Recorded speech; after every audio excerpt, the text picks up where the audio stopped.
आइए कलाम मुक़द्दस में हम देखेंगे हमारा जो मज़मून है ईमान की अच्छी कुश्ती लड़ना।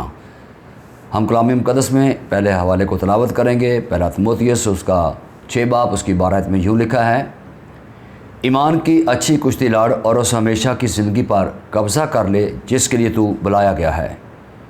ईमान की कुश्ती लड़ना, हम जानते हैं कि जो कुश्ती लड़ते हैं जब वो जीतते हैं तो उनको इनाम मिलता है। तो इसी तरह खुदा का बंदा पौलुस रसूल जो है यहाँ पर हमें ये पैगाम दे रहा है कि हम ईमान की अच्छी कुश्ती लड़ें, इसलिए कि हमें हमेशा की ज़िंदगी पर क्या करना है, कब्ज़ा करना। जो लोग ईमान की अच्छी कुश्ती लड़ेंगे वो हमेशा की ज़िंदगी के वारिस बनेंगे।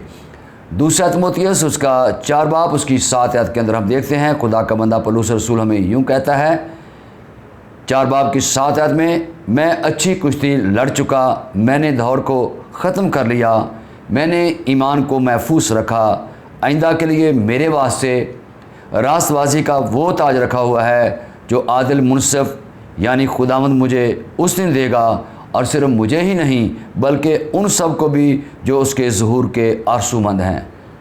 खुदावंद के कलाम के पढ़े और सुने जाने पर खुदावंद की ख़ास बरकत हो। हमने इस दूसरे हवाले में भी देखा है कि हमें ईमान की कुश्ती लड़ने का ज़िक्र यहाँ पर भी मिलता है। खुदा का बंदा पौलुस रसूल फरमाता है कि मैं अच्छी कुश्ती लड़ चुका, मैंने ईमान को महफूज रखा, मैंने दौड़ को ख़त्म कर लिया है, और अब आइंदा को मेरे वास्ते रास्तबाजी का ताज रखा हुआ है। तो मेरे अज़ीज़ों, यहाँ पर पौलुस रसूल हमें फरमाता है कि मैं रास्तबाजी के ताज के लिए अपनी दौड़ को पूरा कर चुका हूँ। अब मुझे और आपको ये दौड़ दरपेश है। हम जितने ईमानदार इस ज़मीन पर हैं, हम सब के लिए भी यही आवाज़ है कि हम ईमान की अच्छी कुश्ती लड़ें ताकि हम हमेशा की ज़िंदगी पर क्या कर लें, कब्ज़ा कर लें, जिसके लिए हम बुलाए गए हैं। तो मेरे अज़ीज़ों, कुश्ती का जो मतलब है वो है ज़ोर आजमाई करना, दो पहलवानों का आपस में बाहम गुत्म गुथा होना। तो ये जो कुश्ती है इसके बारे में हम कलाम मुक़द्दस में एक और हवाले को तलावत करेंगे। आइए मेरे साथ देखिएगा, दूसरा तीमुथियुस उसका 2 बाब उसकी 3 आयत में कलाम मुक़द्दस में हम पढ़ेंगे। यहाँ पर भी लिखा है, मसीह के अच्छे सिपाही की तरह मेरे साथ दुख उठा।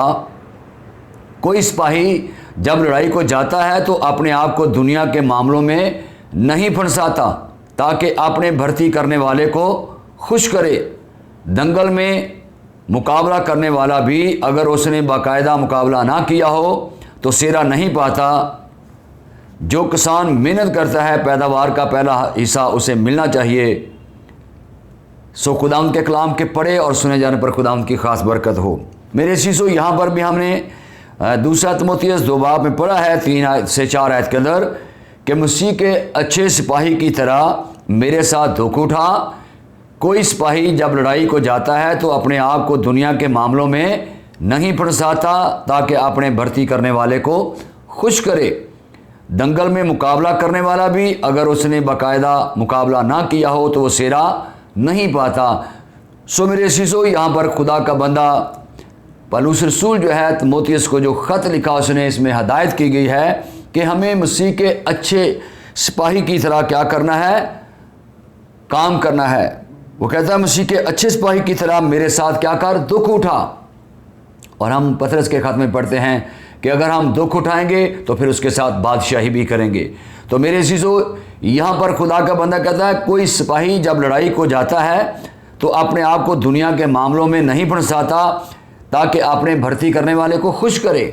आज मैं और आप जो हम सुन रहे हैं, देख रहे हैं डैनियल ऑफिशियल पर, याद रखिए कि हम भी ईमान की अच्छी कुश्ती लड़ने वालों में शामिल तभी हो सकते हैं जब हम अपने खुदा को खुश करेंगे। हमें अपने आप को दुनिया के मामलों में नहीं फंसाना, हमें खुदा की मर्ज़ी के मुताबिक काम करना है ताकि हम अपने भर्ती करने वाले यानी अपने खुदा को खुश कर सकें। और जो यहाँ 5 आयत के अंदर हमें बताया गया है कि दंगल में मुकाबला करने वाला भी अगर उसने बाकायदा तौर पर मुकाबला ना किया हो तो वो सेरा नहीं पाता।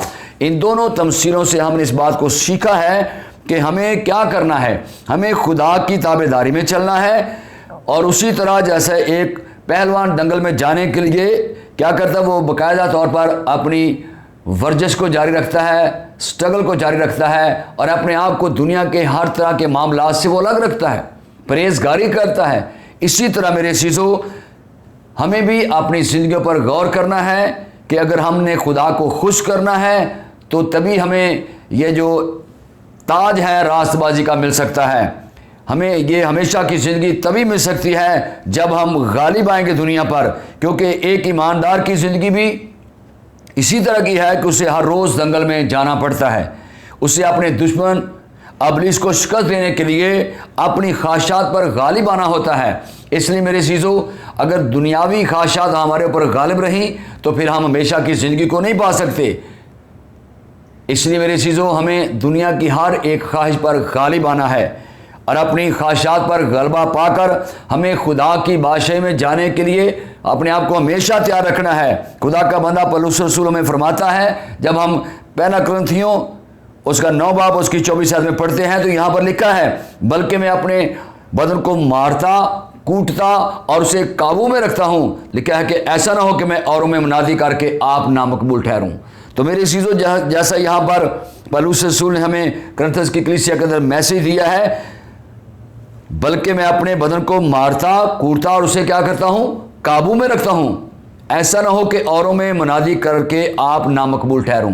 तो मेरे चीज़ों, हमें अपने आप को खुदा के ताबे रखना है, अपने बदन को उन तमाम बुरे कामों से पाक और साफ रखना है। ऐसा ना हो कि हम मुनादी करें और खुद नामकबूल हो जाएं। तो मेरे चीज़ों, जो शख्स नामकबूल होगा वो ये ताज नहीं पा सकता, वो ये फतह नहीं पा सकता, ईमान की अच्छी कुश्ती में वो गालिब नहीं आ सकता। हम अगर अपने आप को दुनिया के मामलों से अलग रखेंगे, उस पहलवान की तरह जो दंगल में मुकाबला करने के लिए वो तो सेरा जिस्मानी है, दुनियावी सेरा पाने के लिए कर रहा है। देखिए वो कितनी परहेजगारी करता है।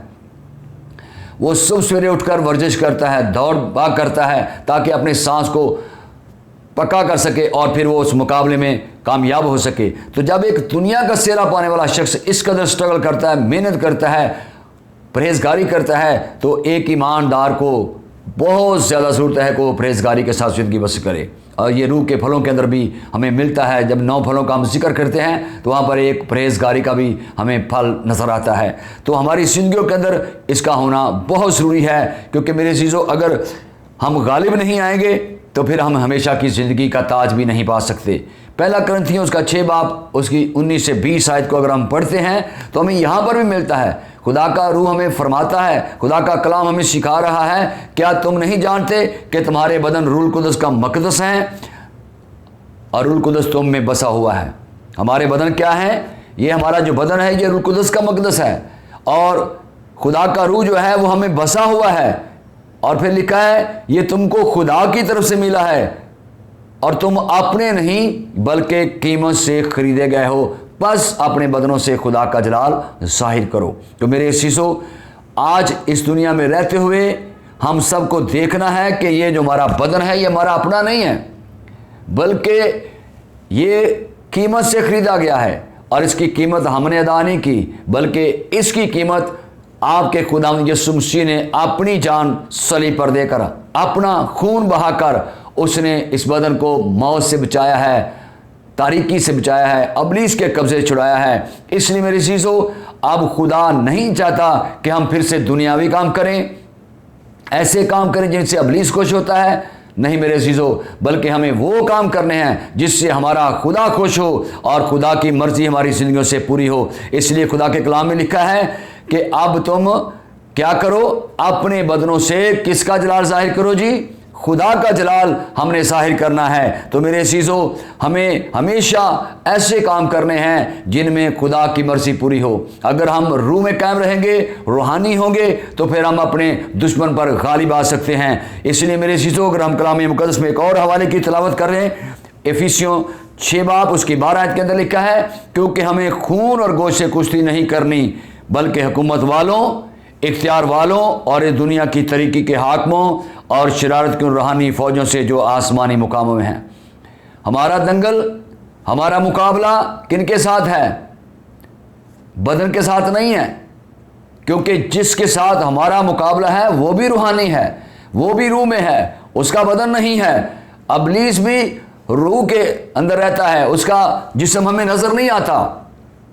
इसलिए मेरे अज़ीज़ों, और उसका कंट्रोल सिर्फ यहाँ पर नहीं है। अगर जिस्मानी हो, जिस्म में हो तो हम उसे पकड़ सकते हैं, लेकिन मेरे अज़ीज़ों उसका जो असर है, उसकी जो हुकूमत है, उसका जो कंट्रोल है ज़मीन पर इंसानों के अंदर भी काम करता है और वो आसमानी मकामों के अंदर भी रहता है। यहाँ पर हमने पढ़ा क्योंकि हमारी जंग खून और गोश्त से नहीं है बल्कि हुकूमत वालों और इख्तियार वालों। ये हुकूमत वाला वही है जिसका ज़मीन पर इस वक्त हुकूमत कर रहा है।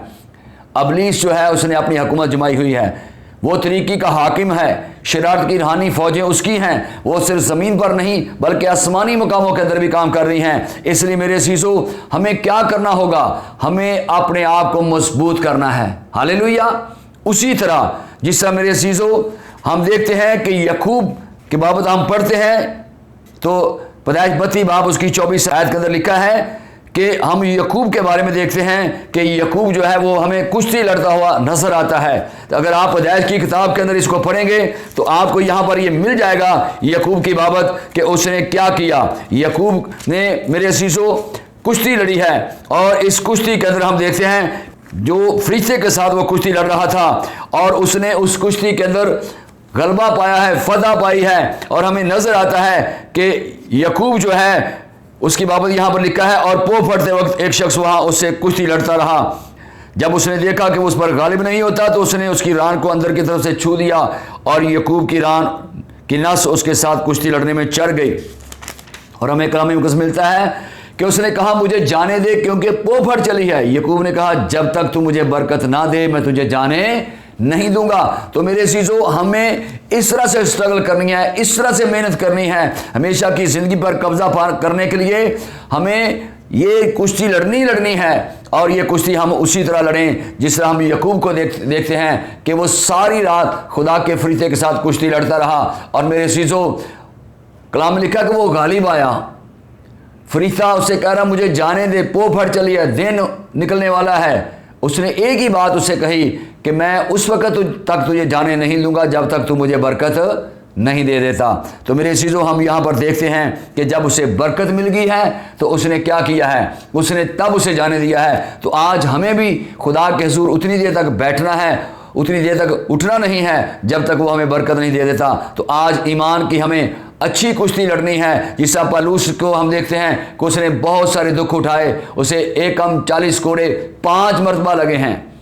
वो संसार किया गया, जहाज़ के डूबने में, फाक़कशी में, तरह तरह की आज़माइशें उसकी ज़िंदगी पर आई हैं। और मेरे चीज़ों, इसके बावजूद भी वो ईमान की अच्छी कुश्ती लड़ता रहा है। हो सकता है आज ऐसे हालात ख़राब हैं, आज इसके बेरोज़गारी बढ़ रही है, तो मेरे चीज़ों हो सकता है हमें भी मुश्किलात का सामना करना पड़े। लेकिन मैं आपको बताना चाहता हूँ कि हमें एक अच्छे सिपाही की तरह, अभी हमने पढ़ा था कि एक अच्छा सिपाही जब अपने भर्ती करने वाले को खुश करता है, वो अपने आप को दुनिया के मामलों के अंदर नहीं फंसाता। हमने पहलवान की मिसाल सीखी है कि जब वो दंगल में मुकाबला करने के लिए जाता है तो पहले वो बाकायदा तौर पर अपनी तैयारी करता है और फिर वो फतह पाता है, फिर वो फतह का सिर हासिल करता है। आज मुझे और आपको भी मेरे चीज़ों, अगर हमने भी ईमान की अच्छी कुश्ती लड़नी है तो फिर हमें अपने आप को तैयार करना होगा ताकि हम उस हमेशा की ज़िंदगी पर कब्ज़ा कर लें जिसके लिए खुदा ने हमें बुलाया है। हालेलुया। तो आज कितने हमेशा की ज़िंदगी पाना चाहते हैं? तो मेरे चीज़ों,